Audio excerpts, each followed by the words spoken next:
merchants and tradespeople, artisans. And they created a form of association for their own mutual protection, and it included majority voting. Now, so having got back to the beginning, found out where voting came from, and understanding its basis, that is to say, voluntary association among equals, you can then work your way forward. And like I said, it was 400 years, I can't be sure, but it was probably about 400 years before voting appeared in Parliament. Right? I can't be sure about that because I just don't have access to the right information, but it appears so. So, second lesson, voting didn't trickle down from the top, it came from the bottom up. It was people with outrights who invented voting and majority decision making. And they, of course, the people at the bottom, I mean tradespeople, merchants, are not actually the very bottom, but they're on the outer. Yeah? And by the time we get up to 1430 and the House of Commons is established, probably all the members of the House of Commons are members of their guild, and they're already accustomed to voting out there in the world, and it makes sense that procedure will be taken to Parliament, right? So, first thing, voting isn't something invented by the state in order to win over the majority and crush the minority. Okay? It's the other way around. The state copied the ordinary people. The push for majority voting here, there, and for everything has always come from the bottom.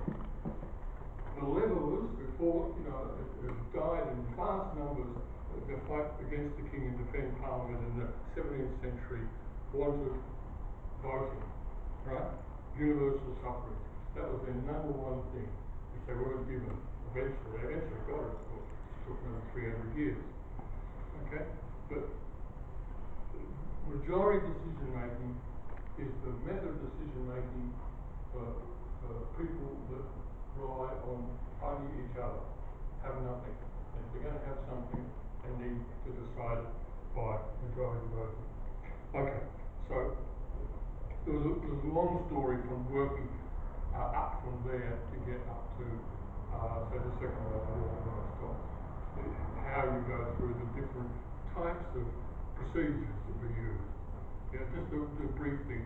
The sort of union conferences and binding annual conferences and district committees, all this stuff was invented by John Wesley, the founder of the Methodist Church. So you took the guild and the Methodist Church and the English Jacobins, and there you have the three sources of the procedures that make up modern majority decision making. Now, I have to go to part two. Where did this consensus decision making come from? So, we know that Jeremy F. is sort of pointed back to the same source that I found in my book, the Resource Manual for a Living Revolution, published by the MSM, Movement for a New Society. Okay, published in 1971 or something. Okay, so women's movement going. I got on the email, the internet, a wonderful thing, and by very politely and gently coaxing, actually the key was Joe Freeman. While I was researching this, I found this great and actually famous article, The Tyranny of Structuralists, written by Joe Freeman. It was a diatribe against the idealization of structuralism in the women's movement in the early 70s. Right? And anyway, so I searched and I actually got hold of Joe Freeman's behalf. She's still alive and well and connected to all the women who were active at that time, still to this day. So I said, look, I'm trying to find out where this majority decision making came from. So we asked, we discussed, and eventually I got right to the core. Do people know who Casey Hayden is? It's a lovely lady, actually. And her husband was Tom Hayden. People know Tom Hayden, Well, Casey is sort of more important really than Tom, but Tom's more like founder of the Student for Democratic Society. So very early activists in Casey Hayden was a member of SNCC, the Student Non-Violent Coordinating Committee from the beginning, April 1960. She was a member of Women's Strike for Peace. Anyone heard of Women's Strike for Peace? No, it's an outrage. Such an important organisation. I'll tell you about it. A member of Women's Strike for Peace from the beginning, a member of the Women's Movement, a member from the SDS from the beginning. Right? And at the moment she's just interested in Buddhism and doesn't really want to have anything else. But she tolerated my very gentle prodding, and I got a lot of interesting information from her. So I traced it back. There's no doubt about it. The other one was Mary Elizabeth King, who was, along with Casey, were the two women, white women, who belonged to SNP. And she was friends with a fellow called James Lawson. James Lawson was a Methodist preacher who went to India to study in Gandhi's movement, and along with about 30 others at different times from the 1930s through to the 1950s, African Americans who went to India, studied under Gandhi, and brought the ideas back. But it's one thing to study them, but to implant them, to make them happen, takes real work. But that work was going on in Gandhi's lifetime in the 30s and so on. Now,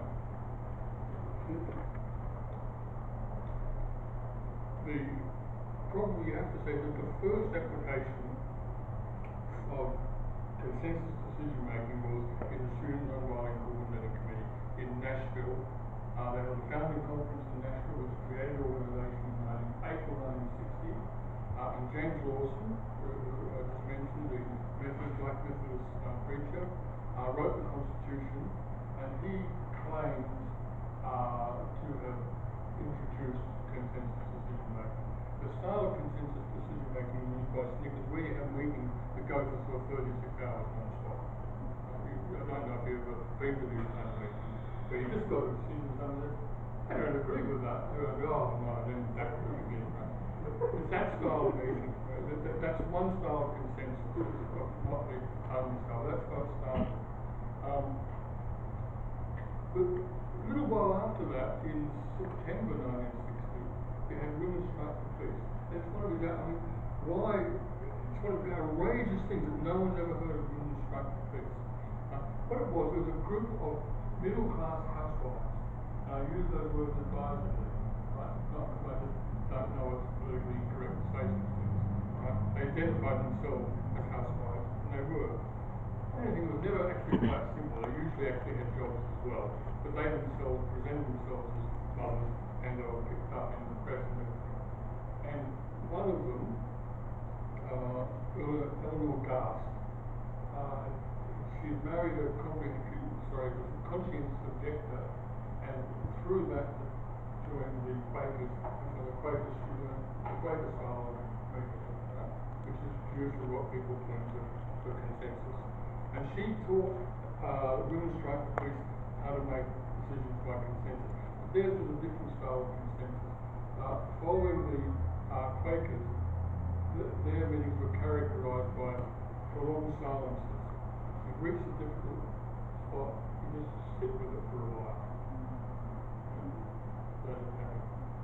So they're sort of two different. In the consensus that's found today, you find sort of elements of both these sources. Women's Strike for Peace were operating from 1960 up until the early 70s. They organised wonderful mass demonstrations. They were fantastically clever in ways. When they were going to do a demonstration, they had all their members in cities all over the states lobbying their local congressmen and getting interviewed by the local press. They handled the press magnificently.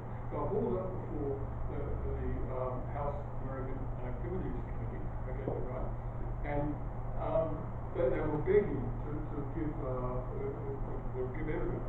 You know, they pulled up, and all the other women came along and they cheered every time gave her evidence and so on. When she finished, they rushed out and gave her a bouquet of flowers, and they made such a fuss of the thing. The House of American Activities was finished. The headlines that you're making out of these big heavy dudes trying to pressure the innocent housewives just destroyed them. They were the laughing stock. Now, the thing with consensus decision making with SNP was that they were putting themselves into the most horrendously dangerous situations using non-violence. They couldn't hit back. So people were stubbing out their cigarettes on your forehead, and you had to just take it. And none of them died. It took enormous courage, it took enormous commitment. So when they decided to do something, you really had to agree with it. You had to have no skerrick of doubt. Now, that's how they explain it. At the same time, I can look at plenty of other places where people lay their lives down on the line for a cause that they didn't have consensus decision making. But that's how they explain it. It wasn't the case with women's strike for peace, quite the contrary. The foundation for it was then is that they never ever made a decision or took an action which was in any sense problematic for the social strata which they represented. So unless everyone agreed, then they just shouldn't do it, because they wanted to carry millions of American housewives with them. So therefore they had to get consensus. Follow the logic. They did eventually, by the 70s, get up to quite a militant level where they were smashing forward signs and all sorts of things. They didn't start off like that. Okay, so my task then was to find how did consensus decision making get stick. I ended up giving a talk. I really didn't imagine about this, but if anyone wants to ask me to elaborate on some of the queries, they're just fuzzy in the kindest possible way. But how did it get the stick? See, James Lawson said he made it up, but he was trained in the Methodist Church, where majority voting is rule, and wisdom is very bad. There's now the Uniting Church here, but they do work by majority voting. They have a real strict constitution.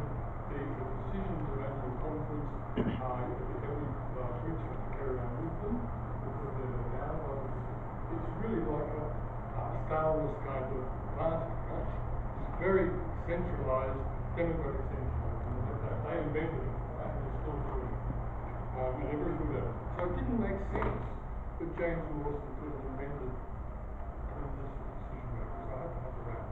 And thanks to the network we go through, I got to meet a lot of talk to by email, a lot of different people at the time, and they all made their suggestions. And it really came down to there's only one other avenue. People will know about the 1955 Birmingham bus program and Rose Parks. Where did Rose Parks get the gumption to do that? Didn't just come out of nowhere. Well, it turns out that 3 months before Rose Parks took her initiative and got on the bus and simply refused to move until they arrested her. She attended the Marking. Sorry? The marking video, I'm sorry. What's the name of it? This is word blockage. Highlander, thank you. Well done. Daniel. He attended the Highlander school. And through Highlander, I met this amazing character. I'm going to have a mental block again. Sort of help me out, Daniel, to remember his name. Miles Horton. That's right. Miles Horton probably not very well known in Australia. He would be well known for an older generation of people in the States. He was an adult educator. He was a communist. Can't really say anything else about the communist. He ran this adult education centre training educators in rural Kentucky.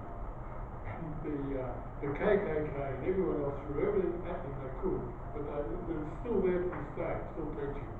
Yeah? An amazing character. And he had a theory about, and I really like this guy's theory, but basically, someone else is making decisions in your life, you're not really grown up. And we've got whole social layers of people that never make decisions in their life, then it's a slave people.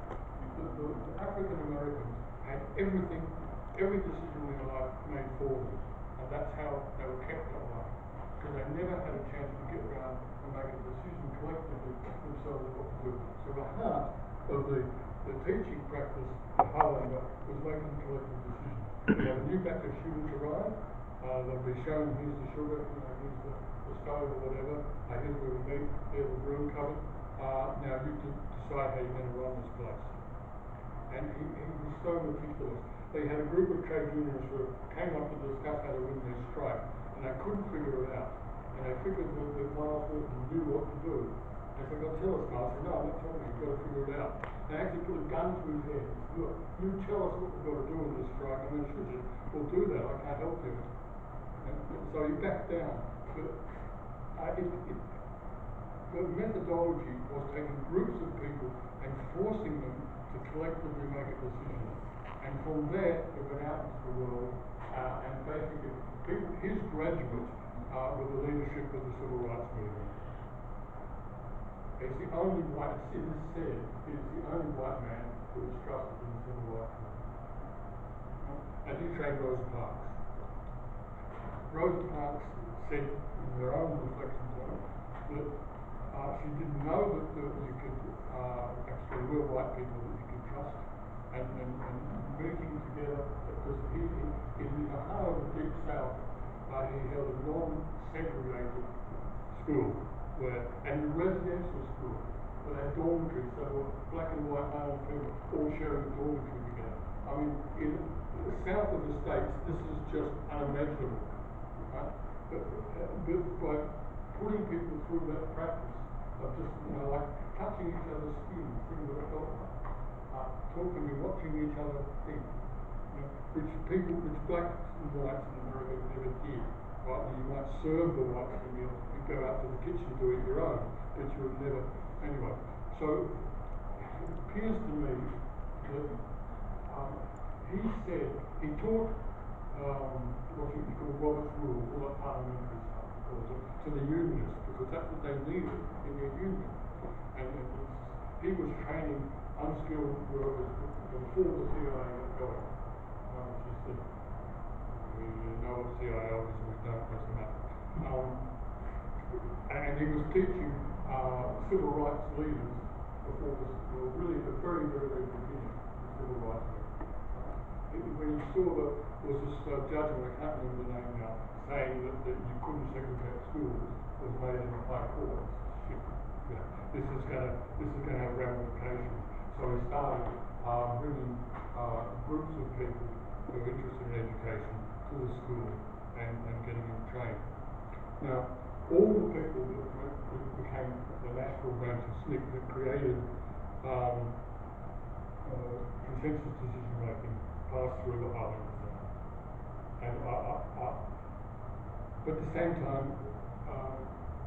Miles Horton only trained, he didn't do. Whereas James Lawson was actively sort of training and mentoring these people right through the time when they were doing these actions. So I've got to give credit to the two of them. But this was an interesting question. So you've got what they call the hillbilly Marxist and the Gandhian Methodist preacher, the people that originated. So what about the Quakers? How did the Quakers come to have consensus? Well, they didn't start off that way, I tell you. The Quakers, at the time that they came out of the Civil War, the most militant black, they wouldn't put up with any shit. They would go into a town and start getting stuck into the local priest, how corrupt he was and all of this stuff. I mean, they were ruthless, terrible critics of the existing religion. Like, you don't need a Bible, you don't need a church, you don't need these bloody uniforms and things, it's all in your heart. You'll find that, Jesus is within you. Right? All the weapons paraphernalia is just corrupt, there to fool you, excuse me now. But they got into terrible trouble at a certain point. After the Civil War was over, under Cromwell, the political atmosphere really turned quite nasty, and they were subject to terrible repression. One particular incident when not George Fox, but this was the other Naylor, the other leader of the Quakers, rode into Bristol, which was the second town of the kingdom at the time, on a donkey, with people strewing palm leaves in front of him, like Jesus Christ, and going in to, of course, denounce the government and everything. And that was going too far. And that triggered, Naylor got awful things happened to him as a result of that, but so did all the other Quakers.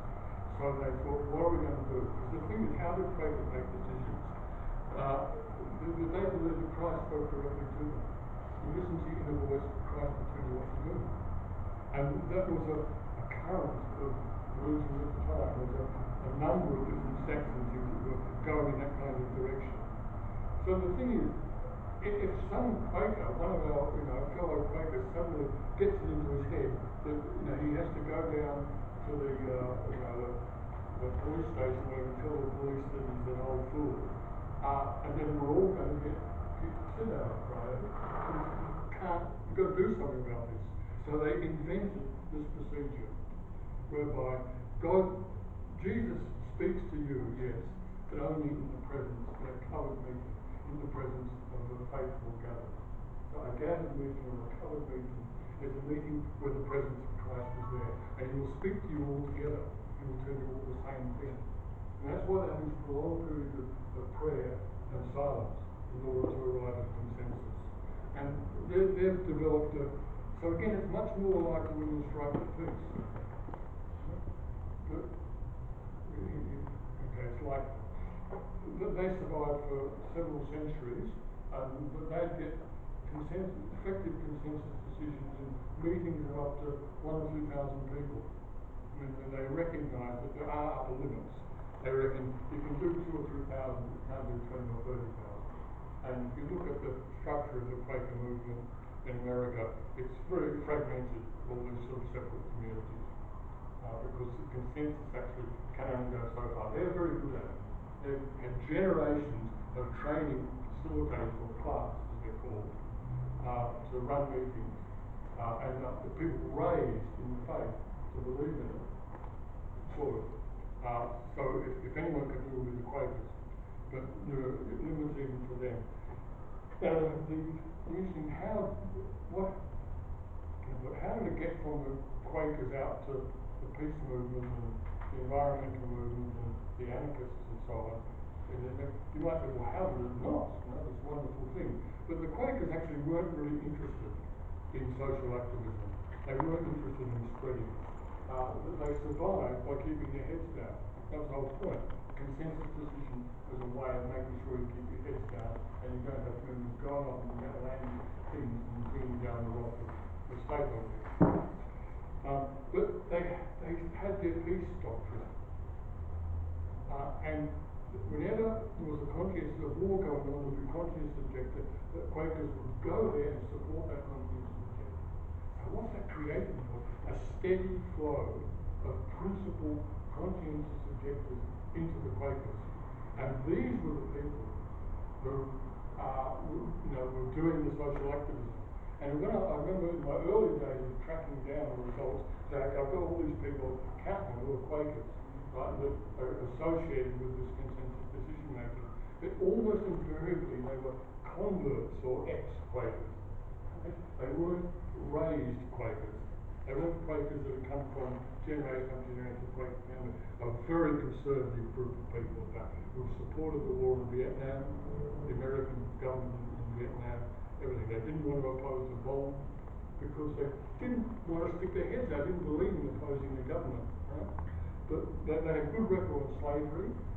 Slavery, trumped peace. So lots and lots of Quakers joined the Union side in the Civil War. They were prepared to go to war to fight slavery. An excellent record on that. Never managed to recruit many African Americans though, for other reasons probably. They preferred the Baptist style of worship, which much more suited to African origins. So this was the thing. The Quakers were sucking principled social activists out, training them in Quaker ways, and then pushing them out again. And the Quaker Action Group, which became Movement for a New Society, had a long heritage of a group of people who were trying to reform the Quakers and to get them to really take up their peace testament, as it's called. In other words, to start actually fighting against wars, standing up for peace, supporting people opposing the draft, all those kind of things. In the end, they said, this is lost. We can't do this. The Quakers are not going to come with us. So the Quaker Action Group, which was a way of doing things within the Quakers outside their structure, like creating an action group, well known to people in that part of activism. So they just left the Quakers behind and moved from New Society. It was a relatively small group of them that had a huge impact, including teaching American anarchists about consensus decision making, writing that book that all the way to the Friends of the Earth bookshop in Smith Street, where anyone could read about it. But that only happened in about 1968, up to 1971 when that book was written.